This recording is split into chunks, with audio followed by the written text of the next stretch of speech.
na pumunta ngayong gabi, may tulugan doon. Magbitbit na lang kayo ng unan at kumot. Ano? Magbitbit na lang kayo ng unan at kumot.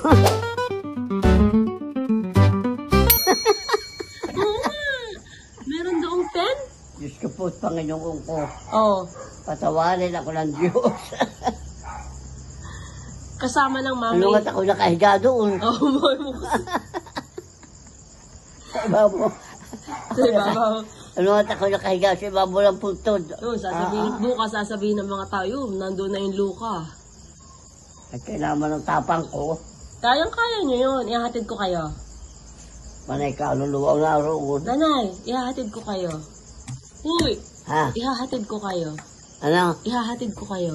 Ha? Ihahatid ko kayo. Bilis, tayo. Magdadala kayo ng unan at kumot. Ay, yung kapatid ka, Wenga. Mag-isa lang kayo. Ha? Ihahatid ko lang Ay, kayo. hindi na. Oh? Kasama ng mamay si Melvin. Lungat ako nakaparoon ng doon humiga. Oh. Kailangan mo ng tapang.